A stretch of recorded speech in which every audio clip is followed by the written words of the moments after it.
right, friends, welcome back to another episode of the Overshare Hour. How you doing today, Kens? Hello, I'm stressing today. Today has been like one of those running around with a chicken with your head cut off days. I currently have 5 kittens like actually running around in my podcast recording room right now. That is so crazy because I have a puppy running around in my living room, Are we which gonna get to see her? yeah, I'll show towards the end when we get into our overshare moment. Yeah, guys, spoiler alert, got a puppy. So Yes. we Did are you fully wait, gonna did do you those name her things. Indy? We did. Yes, I love that name so I know. much. I love Yeah, it. so similarly, there is a lot going on, but it has Yeah, just been so good. really? It's good. How's it going Yeah. with potty training? It's a journey. It's Yeah. a journey. I mean, she's been doing pretty good. She kind of like half pees on it and half doesn't. Like, I Okay. can tell she's trying. She understands the Wait, you're doing idea. puppy pads? Yes, because she can't go outside. Why? Apparently, you cannot take them outside until they get their vaccinations or else they can get parvo. And since we live in an apartment complex, I mean, I don't know that these dogs don't have anything. So they say that you can't. So I don't know. I just bought some fake grass off of Amazon. So I'm going to put Nice. that on our apartment ledge and try to teach her that way because I really don't want to do the whole puppy pad thing, but we don't really have an option at Yeah. this second. Well, cool. Then I think the grass thing is a good idea. I Yeah, can't wait to meet her in person. I know. I'll bring her out towards the end. All right. So are you ready for the first one? Yes, I'm ready. All right. Hi, Overshare Hour. I'm 50 years old and I have always resented having to have a job. So real. I understand that employment is a requirement of the society that we live in, but I also know that humans are not wired to live the way that we do, spending large chunks of our lives toiling in artificial environments in order to avoid hunger or homelessness and lack of healthcare. I also think this stems from my childhood as a preacher's kid, where I was constantly voluntold to help out with whatever the church needed that day, with only the promised reward of stars on my crown. I have the best job of my life right now, low stress, an easygoing supervisor, good pay, etc., but I still find myself feeling anxiety and despair at the idea of having to go to work. I would love to hear your thoughts on how I might come to terms with this. Thanks. Ooh. Um, so I know that this is an advice podcast. So if anyone would like to write in with their advice on this topic, that would be great.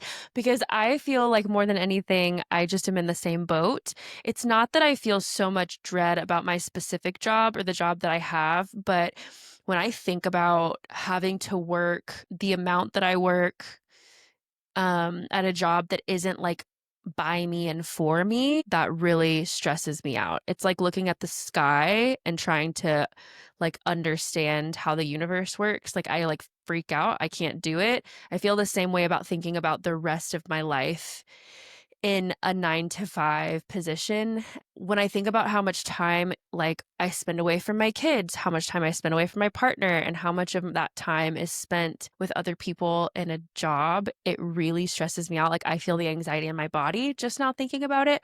So to this person who wrote in, I don't know that I have advice for you as much as I have solidarity. Juby, maybe you'll have advice. But what I can say is that since this has been so like on the forefront of my mind forever, but even more so recently, I am trying my best not to think about lack of success in my endeavors, like my personal endeavors. I have really lofty goals, like things that I've set for myself.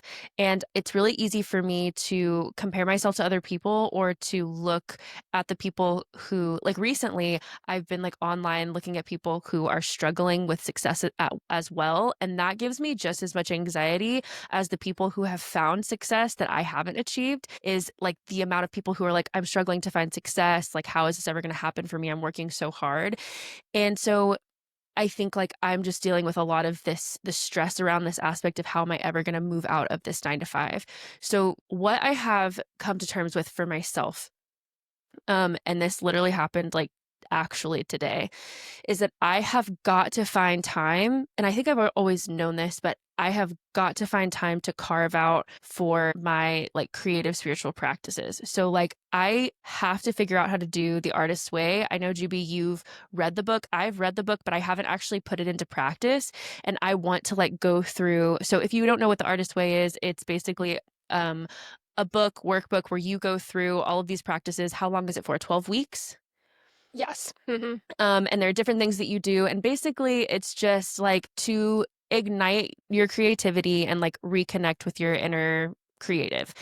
And I feel and have always felt led to do this, but I can't carve out the time. So I need to find how I can say no to certain things that are on my to-do list so that I can say yes to other things like meditation what really works for me. I feel like the artist way is really calling me at this point. So for me, it's less about how do I deal with like the fact that we live in a society where 9 to 5s are seemingly, impossible to get away from and shift my focus to what I can control, which is like how I use my time outside of that. And I truly am a believer that when we quiet our minds and we drop into our bodies and we get out of our heads, that that's where inspiration comes from. And that's where like the flow of creativity and how we can like direct our lives in a different way, or even just find peace where we're at, even that comes from. And so my answer is that my answer is to get into a better relationship with myself and my quiet time and finding that alone time for myself to do those things so that I can either find the peace or find the flow in a different direction. So that's where I'm at.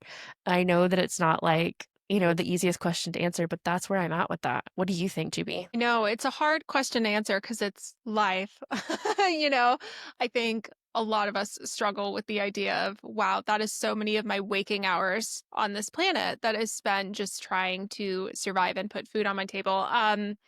So I have two ways of thinking about this question. So I'll go with the first and then switch to the second. The first might not be relatable to you at all though. So just know I have different advice afterward. But the first is that I was kind of in this place with Bran last year, I would say, where before I really started posting on social media, it was probably like May of 2024, and we were drowning in debt, super stressed out. And I was like, how are we ever going to survive in this economy? I don't understand. I don't understand how we are going to make it. Is this just what it's going to be forever? And I'm just going to be so I don't know if I've ever been this transparent about like money and like content creation, but I had told him at the time, listen, money is an entertainment and I said it's baloney that people make so much money doing these sorts of things. I know it's hard work, but I wish that I could make that. I know that my 9 to 5 job is so stressful. I feel like I deserve to be paid more. I told him we should just really try to somehow get into entertainment. So I had floated the idea of doing like a Reddit podcast. We had thought about doing a book review podcast. Then I realized that might be a little too niche. And then I just started posting on TikTok when I got into the creator fund. And for me, it has helped me a lot because I don't feel drained. Because it's something I'm choosing to do because it feels like it's my choice. And actually, I really love it. I really love the things that I talk about. I love podcasting and making videos, and it's all topics that I really, really like. So, there's always the option of trying to find something that doesn't drain you at all, that really just makes you feel fulfilled. And I'm getting to the point where I'm going part-time at my 9 to 5, which is crazy and so exciting. And I'm hoping eventually I'll just be able to not work anymore in that way and then I can just like fully focus on this.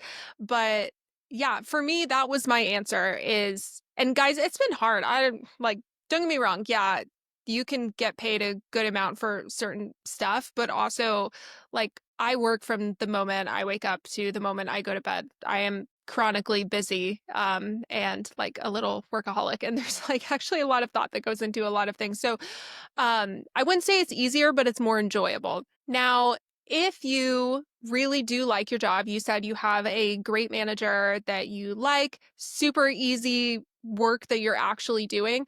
If you're not necessarily wanting to switch and do something different, I would just try to create a life where you feel very alive outside of work and try to capitalize on those moments as much as possible. I remember I saw a girl, she had a whole series on TikTok that I loved where she was like, come with me to try to love life after work. And she would go to the beach after work and she would go do all these things.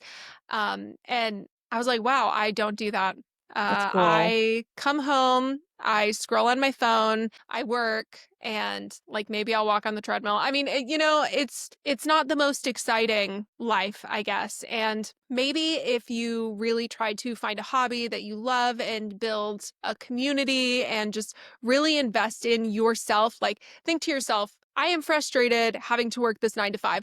What would I be doing if I didn't? In my wildest dreams, what type of things would I be doing if I didn't have to work? And then try to fit them in as much as humanly possible. I think that that can bring some fulfillment to your life. But I feel you. A 9 to 5 sucks, but unfortunately, I mean, like it's something that, yeah, we've all had to deal with, but it's very real to feel like you're wasting a lot of your time. Yeah. Yeah, but that is good advice. I think that's so true. And kind of similar to like what I was saying is finding what works for you in terms of like what are you doing outside of work and are you feeding yourself and like doing things that light you up even just a little bit in the small moments because those make a huge difference. And I know that I have not been doing that for myself. So I'm like, oh, I probably feel so upset because I'm not giving to myself at all.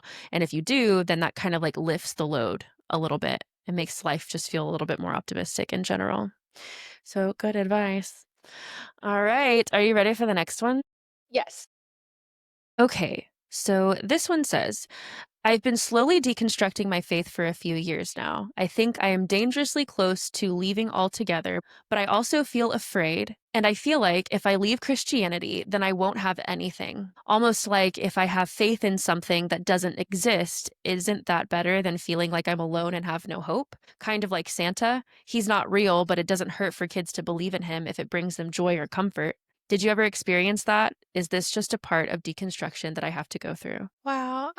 Yes, unfortunately. If I'm to answer that honestly, I do think that that is just a part of deconstruction that most, if not all of us have to go through. And I even wrestled with that question. Like, I don't share what I believe publicly anymore, but when I was in the very missionary space of I was fully bought in, I would still have thoughts where I wasn't sure if this was real. And I remember telling myself, well, even if all of this is fake, even if this isn't legit, at least it has made me a better person. And I'm okay with that. Now, I think what really led to my deconstruction is realizing that these beliefs were not serving me and Yeah. I wasn't a better person, Yeah. you know? So Mhm. it's funny because I really felt that way at the time. But then once I gained perspective and also I realized how harmful purity culture and this idea that we are all inherently evil and that we all deserve to burn for all of eternity, and that that's just and good. And yeah, I mean, like those thoughts, hey, they actually weren't serving me like I thought I was. So I think asking myself that question of is that worth the trade-off for me? Is it worth it to me? Whereas before I had kind of been like, oh, it's fine. Even if this isn't true, it's made my life better. Once I started to question, like, is this actually making my life better?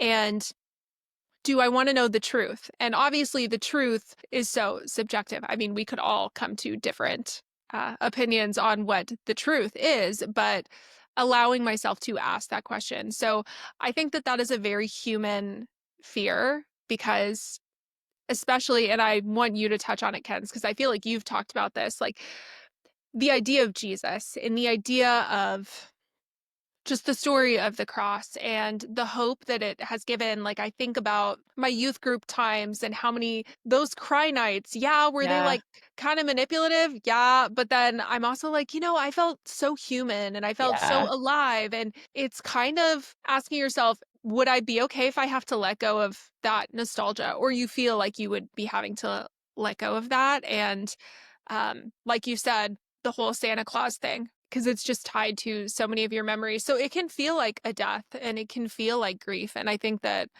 no matter where you end up, if you end up deconstructing and then you reconstruct to beliefs that feel true to you, I think that there's just grief along the way. I don't think I know of any person that I follow and or who I've talked to who is deconstructed and hasn't gone through a period of grief of those beliefs. Absolutely. Yeah. I think I agree that I would say the majority of people, or at least the people that I know, have experienced that feeling. And I specifically did experience the feeling of like, would it be better just to believe in this or pretend to believe in this than to like let go of it and not have anything? And like you, Juby, or similarly to you, what really pushed me beyond that, and this is for me personally, because I did end up leaving the faith. And so, what pushed me beyond those feelings and my ability to kind of like hold on to the religion just for the sake of holding on to the religion was how much damage I felt like it caused at large, to be completely honest, especially like Western Christianity, evangelicalism as a whole, dogmatism in general, legalism, I felt is extremely harmful. I started to see how it affected communities that I wasn't a part of at the time, and then some that I'm still not a part of, and then some that I've joined and or realized that I'm a part of, like the queer community. Um, Once I started to realize like the damaging effects of the religion that I was subscribing to, it was like not there was not really hope to be found in it for me anymore. So I kind of had to let it go. And then the grief was substantial. And also, I think I went through an entire period of time for like multiple years where people would say to me, "What do you believe?" And I would say, "I don't have any beliefs. I just have a lot of questions." And I had to like be okay with that. Like I don't know what I believe. I just have a lot of question marks right now. At this point in my deconstruction journey and where I've landed with my beliefs, I like a little delusion. I like a little believing in stuff, and I don't know if it's delusion or not. I would say that like where I've landed on things that I choose to believe in spiritually, energetically, about God, the universe, I really love and find comfort in, and I don't see that it is harming anybody. It's my own beliefs that I subscribe to. If other people enjoy them as well, then we can chat about it, but it's not something that I'm trying to force on anybody, change anybody's opinion about, or change their life or the way that they live in order to believe what I believe. And so I'm okay with that. I'm okay with the wondering of, "Oh, this feels fun to me. This feels good to me. I feel like this causes me to have a more positive experience in my life." And if it's not real, that's also okay.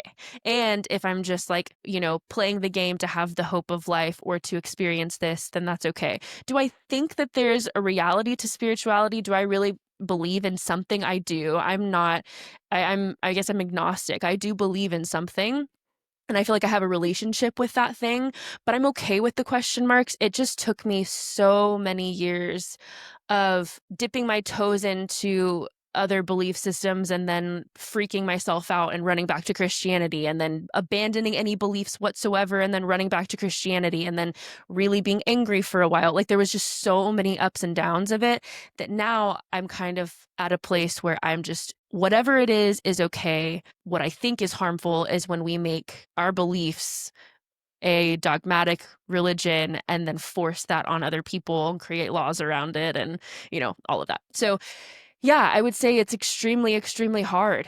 And that what helped me work through it was to find spiritual practices and embodiment practices that made me feel in touch with my soul, which was what I really loved about Christianity, I think, and why I was charismatic, is because I loved to feel in touch with my soul and like the part of life that's bigger than humanity.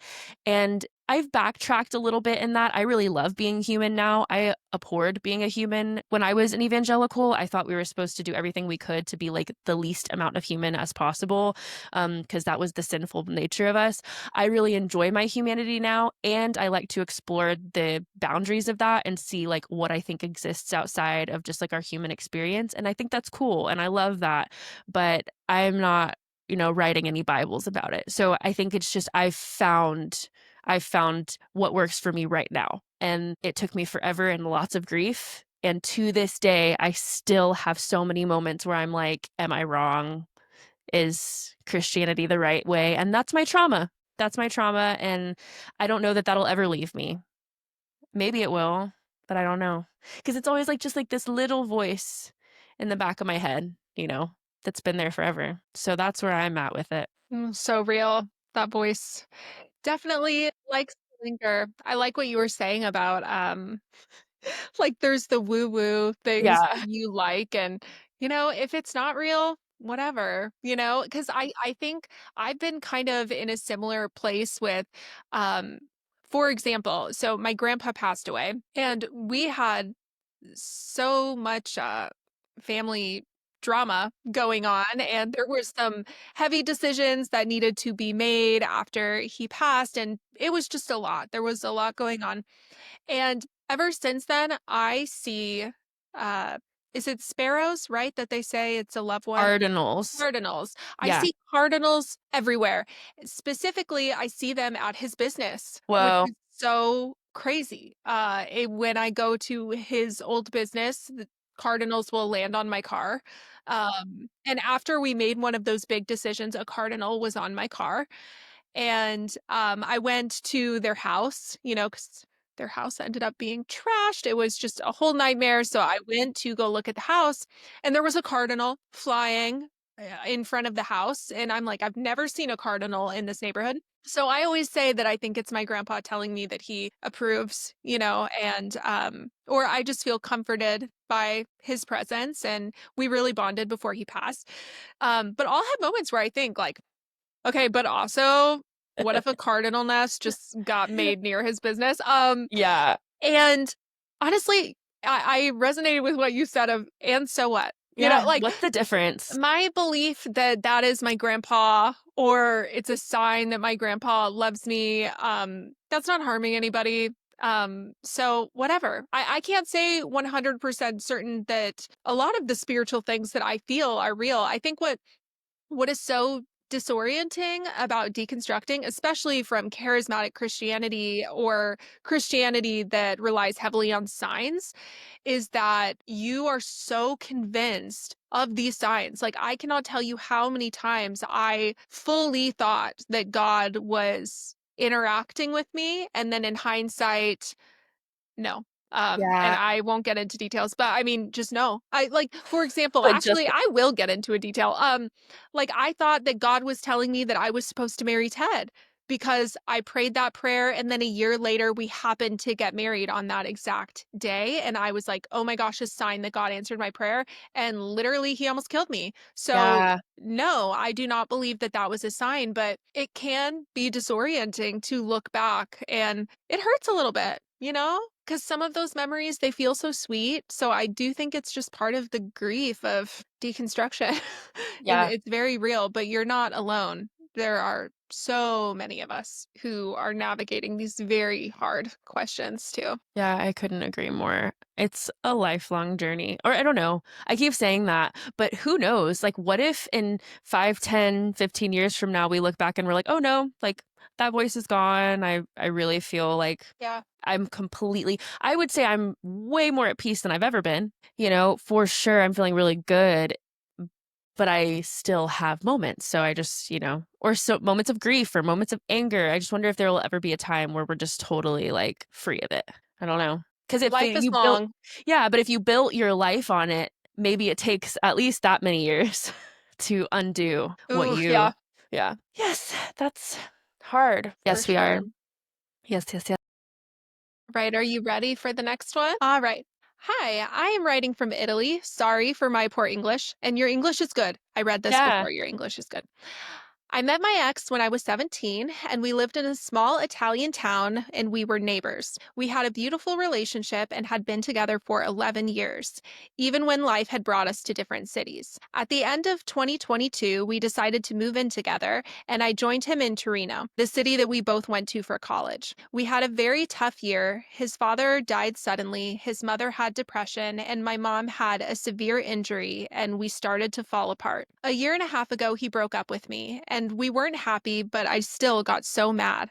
I thought that we were going to grow old together. After a few months, I realized that he was probably right, and I needed to rebuild my life. I got a flat for myself and enjoyed a lot of single time and my solo life. 10 months ago, I met a great guy and we started dating. Everything is great, but the scar from my previous relationship is starting to show. I have a really hard time trusting when he says that he loves me. I'm afraid that I will trust him, and once again, I will find myself alone. When my ex broke up with me, I lost my house, the car I used to go to work in, and a lot of money that we spent in the house. I feel like I never want to put myself in a situation where I might lose my house or my stuff again.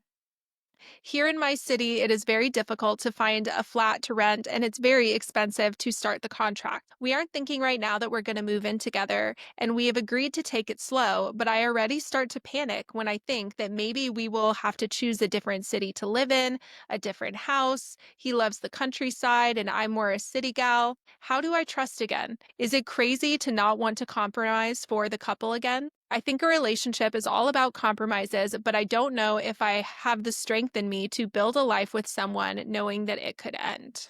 This is so real. Okay. This is a very, very difficult thing to answer. And I think it's different for everybody. Do I think that we should allow our trauma to rob us of any future happiness? Absolutely not. I think that you should be able to find love and have a relationship that is fulfilling to you. But it's also so understandable and real that you have this leftover, these remnants from your previous relationship that you feel afraid of this happening to you again. I feel like I absolutely felt this way going into my current relationship. I was so terrified.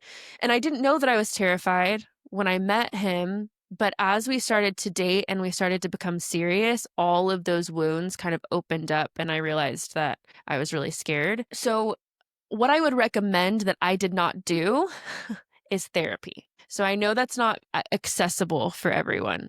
I know that it's not the easiest thing. And I know it's kind of like that button word where, like, I'll just go to therapy about it.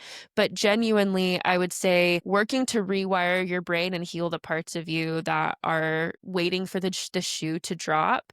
Um, would be beneficial if you have access to it. I did not go to therapy for this. So I had to work on it in my relationship. And it caused a lot of conflict, I would say, at the beginning of our relationship because I was constantly putting my guard up, constantly putting my guard up anytime I saw anything, and unfairly projecting a lot. And so I would say that I probably needed a little bit more therapy before I even got into the relationship that I'm in, but I'm so grateful that I'm in it. I would never trade it for the world. Like, I wouldn't go back and do it differently if it meant that we didn't get to be together because it's so wonderful. And he was so on the same page of being understanding because he had had hurt from his previous relationships. So, one of the things is only you can decide if you can move forward with this relationship and whatever you choose is okay. I don't think that um like I can tell anybody like whether they're ready or not ready to jump into something based on like their trauma, but I would say that you should be open and honest about how you feel and you should see if this person that you're in a relationship with has the capacity to meet you in your pain and in your trauma and be with you in the healing process of it because that is really going to be telling for you, I think, as to whether or not this person is worth a shot at all. So if you're worried about all of these things, but you haven't expressed to this person, and maybe you have, you just didn't say, so I don't know. But if you have not yet expressed to this person all of the fear that you have or the things that are coming up in you, or, that you're, all of it, just completely being honest, everything that you said to us, if you have not said that to them, then you don't know how they're going to respond and being able to walk you through what you're going through. So yeah, I would say therapy if you have access to it, vulnerability with your partner to see if there's someone who can walk you through this part of your relationship because um if they aren't, then what's the point of even going this far as to like letting yourself indulge in these fears? Um, and then lastly, I'm a hopeless romantic. So I would like to say that while it's totally your choice and you could be single for the rest of your life and live a fulfilling life. But if you did open your heart to this person and you do really care about them and you could see a future with them, but the only thing that is holding you back is fear, then I would say don't let fear hold you back. That's just kind of how I feel. And if this person's open and willing, like work through the fear and let this person show you that not everyone is not worthy of trust. That's what I would say. I don't think that you should hold yourself back due to fear if you really do feel like this is your person. However, if you're kind of looking at this person and you're seeing some red flags go up and you're kind of trusting your gut about it, then I would say listen to those things. If it's this person that's bringing that out in you, you know the difference. You know, you've seen red flags, you know what they are. So trust yourself. But if this person hasn't done anything to warrant your walls going up, then yeah, then all trauma can be worked through. And that's my take. What do you think, Juby? Yeah, that's so good. I think it's very hard to move on to a different relationship when you feel like you've been so scarred by the one before it. I feel like I didn't see anything in the submission that makes him sound like he is bad, Mm-hmm. or that he's like really done anything. The only thing that was kind of like, is you said, he wants to live in the country and you want to live in the city. I mean, those are real Yeah. things to talk about. Bran and I, when we first started dating, we were crazy. We got this like list of 100 questions that you should ask somebody if you want to spend your life with them. And it was like, how are we going to parent? What do we believe about all these things? And that was great because I knew exactly where he stood on everything. So I do think that it's important to like be on the same page about that, even if you're taking things slow. That way you just know if it's worth it to continue to go down this road. But um, I know you said that you get fearful of does he actually love you because you just feel so hurt from what happened in the past. And I can't say with your ex, I don't really know.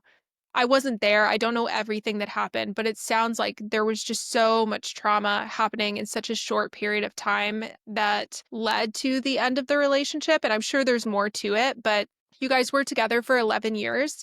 And I do believe that he loved you at a point, just like you loved him. So, I mean, I don't know if that's healing or not healing, but I don't think that that means that you should internalize that and think from now on when I date people, they don't love me. Because unfortunately, there are just a lot of circumstances that can lead to people no longer being together. Um, but I would do my best to try to push past that fear. Yes, go to therapy, communicate with your partner. I think one of the only reasons that Brian and I were able to work when I was in such a insane mindset of just like coming out of this horrible relationship was the fact that I told him everything. I told him all of the things that I was feeling, and it takes a special kind of person and a special kind of partner who values vulnerability as well to be there for you and support you. So if you do that, you will find out quickly if he is that or if he isn't. And um, going to the financial aspect, because that's like one thing that stuck out to me is I so get that. And I think unless you've been through it and lost a lot, it can be hard to really understand that full fear. And for me, I was in a financially abusive marriage where I had to ask him permission to get things. I didn't have access to our bank accounts. And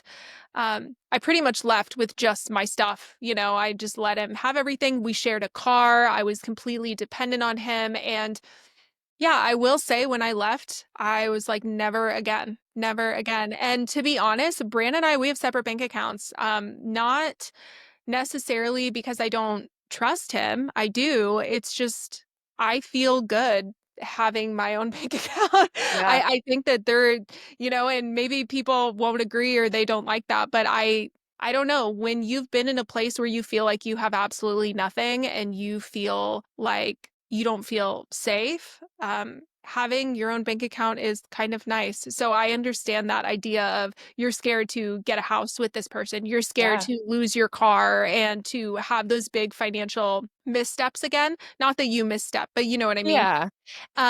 So I think it's fine to be very practical about all of those sorts of things, not going into it with the mindset of we're going to fail. So because we're going to fail, I'm going to make sure I don't lose things when we eventually go down the tubes. I just don't think that it's necessarily wrong to think about things practically. Um, and we're gonna join our bank account soon, but we're both on the same page that we like having separate bank accounts. Like we like having our own funny money. And I think that it also just comes down to what the couple likes, you know? Like Yeah. some people, they're totally like, let's put all our money in one pot. And we want to do that where we have all of our bills come out of one thing, but we Yes. like the idea. And specifically me, because of my trauma, I like the idea of having separate bank accounts. So I really connected to that. But yeah, it's hard. And Luca and I do the same thing where we have separate bank accounts and then we're working toward having one bank account, like you said, that all of our bills come out of, but we're not like letting go of our own accounts. yeah, and my grandparents never did, Hmm. actually. Like, they always had separate accounts and they were super in love and had a very healthy marriage, you know? So Yeah. I think it just depends. I think just being open and honest with your partner and saying, you know, this type of dynamic appeals to me now. How do you feel about going about it that way? I don't think that there's anything wrong with that, but going back to just your fear that he doesn't love you, I would say most of the time, if people are saying they love you, they probably do.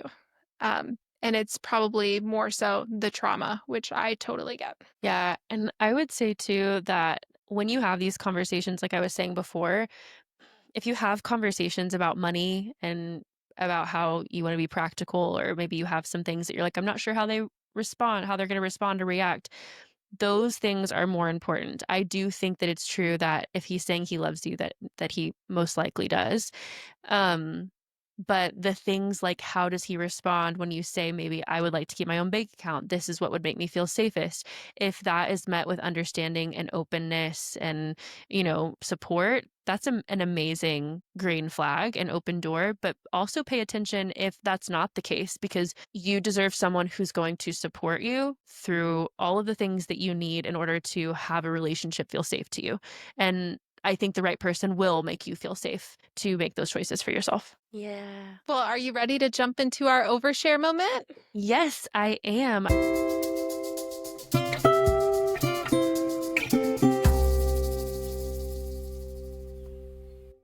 Of course, I have to overshare about my new puppy. Guys, Yay. I have loved the name Indy forever, and So cute. I used to want to use it for a child, and Yeah. it's been on my child list, but I don't like any of the longer versions of Indy. I could never settle on like a full name that I liked Okay. enough to name my kid that. Hi, baby. So I was like, Oh. okay. Oh, yeah, she's cone head right now. Is it because she got She got spayed? fixed. Yeah, she got Oh. spayed. Hi, baby. Is she trying to give you kisses? Yeah, Stop she's it so right now. sweet. Her little This is her tail. little face. How big is she gonna get? We don't really know. I asked Chat and Chat said like probably uh like 25 to 35 So like because it's Ryan a size. terrier mix. So we'll have to see, but she looks very border collie. Oh my gosh, I know her little She face. looks very border Does Bran collie. love her so much? Yes. So that's another thing, guys, is that Bran, he has said since the beginning of our relationship that he feels in his lifetime that he needs a dog to be happy. So this has been something long time coming that he has known that he's more of a dog person. He loves our cats. So I'm not saying that. I would say I am more of a cat person naturally, and he's a bit more of a dog person. And he just feels like he needed to have a dog and he wants to take her on adventures. So that's another thing with Indy, like Indiana Jones. He wants to Yes. take her on adventures. We want to take her to the farmer's market. And right now, it is just the worst to have to wait until she gets all of her vaccinations. I know. But we do want to wait because, well, obviously, because we have to, but also Yeah. our friend, do you remember her dog got parvo? Yes. And that was a That's nightmare. really So traumatic, yeah. that does happen, and we are going to make sure she stays safe, but I wish I could just take her out. I cannot wait to meet her. Okay, I have a question. Yes. Is she going to sleep in the bed with you guys? Not yet, but Okay. probably at some point. Yeah, Okay. but we're trying to go so by the book. I found this new content creator. She's new to me. She like almost has 1 million followers, but uh she talks about all the things to do and they say crate training is what you should do. That way Yeah. they get used to it when you leave the house and such. Yeah. So we're going to start with that, but I'm so not against letting her sleep in the bed someday cuz look at this She's face. so cute. If you guys are not watching and you're just listening, I mean, but go look at GB's TikTok so you can see her. But she's a little black border collie terrier mix and she has a little white on her face and she's very cute. And she has And their little spots on her paws. paw, and Oh, it how's it reminds going me with of the cat? Thrifty. Okay, here's the thing. They told us, "Don't come for me, Humane Society." Okay, they told us that we needed to have them separated for 14 days. That's not gonna happen. 14 days? Just because here's the problem is that the cats can't be sequestered to any area of the house because one, it would make them hate her if Yeah. she cut off their access to the house. But the cats are like, even when we try to close our bedroom door at night, if we were to try to do that, they've been ruining the carpet because they're stubborn. So they'll like put their paw underneath and pieces of the carpet have been coming up. So now we've just had open door policy. So they do sleep with us now. I think they Oh, yeah. weren't when we first started, but, Yeah. um, yeah, I can't put them in any room of the house. They will destroy the carpet. So we haven't had them come super close to each other or anything, but they've gazed at each other from across the room, and the Percy's fine. He has not Okay. hissed. He's been great. He's been very curious. I don't think he likes her, but Yeah. he's definitely staring at her. June, not so much, doesn't really Okay. like her. And the problem is Miss Indy has been trying to bark at them. Um, just Oh. but barely, not like a bark. She'll just go. Huh? She wants to play. I also think she's a little nervous because she'll kind of like make noise and then she'll run behind me. So I think she's just nervous about them. So every time she makes a noise, I try to distract her because I don't want the cats to not like her because Yeah. of her Totally. doing that. Yeah. But we're taking it slow. Hi, I baby. love her, dude, giving oh my gosh. She So just she pushes her lips against Juby and just, like, sits there. I know y'all are gonna judge me, but I kiss her right on her nose and then she kisses me back. Like she understands kisses. Yeah, that's And how we give Ryan each other is. kisses. Yeah. Yeah. Well, she's She's family nice. now. She's your child, so She is. She's my she baby, and I doesn't can't wait till this cone can come off. She has to wear it till Saturday. poor So, baby. yeah. Oh, well, Well, I what get has to your meet her week on been Friday. like? I know, I'm so excited. Yeah, so my week's okay. It's been hectic. The girls have been out of school for their fall break, but it's been good. They've been with me at work. Um I guess my overshare would be, and this is what we're doing tonight after we record, is I'm going to dinner with my dad. So if you have not um listened to the pod and like know anything about my relationship with my parents, I have a very like weird relationship with my dad because I'm an only child, so I was raised by him. My mom wasn't really in the picture as a mother figure growing up. And so um yeah, he raised me and we were so close. Sorry, if you can hear kittens screaming in the back, they're just play fighting. Okay, so we were super close, like besties, and then I came out as queer and our relationship like totally shifted. So we don't really talk a lot anymore. I mean, we go on like a ski trip once a year and we don't really talk a lot outside of that. We used to talk every single day. We were best friends. So I have made it a point to start texting him more regularly because I'm like upset that he's not reaching out to me, and I'm like, I'm his daughter. He should be reaching out. And then I had this perspective shift and I was like, you know what? A grown person. And if I want a relationship with someone, then I need to reach out to them and I need to like let him prove to me without just living in my head about why it is that I don't hear from him. Like, let him prove to me, like, that he does not want a relationship with me. So I've been reaching out like every single day, texting him, sending him memes, like trying to be like how it used to be. And he'll like sometimes respond, but like not really. And like he'll forget to respond and doesn't really text me back. And so literally the other day, like a few days ago, I texted him and I was like, all right, what's up? Like, are you upset with me? And he was like, no, not at all. What do you mean? And I just responded, I said, I never hear from you ever. You never reach out to me. And he responded and he said, "I'm really sorry." He said, "I am not upset with you at all." He said, "I'm just a jerk and I need to make time for you." And I was like, "Okay." And he was like, "When do you want to have dinner?" So we're going to dinner with my dad tonight. And so that's good. I don't know. I have mixed feelings about it. It's not like it's a weird feeling to hear your dad be like, "Oh no, I just like don't think about you."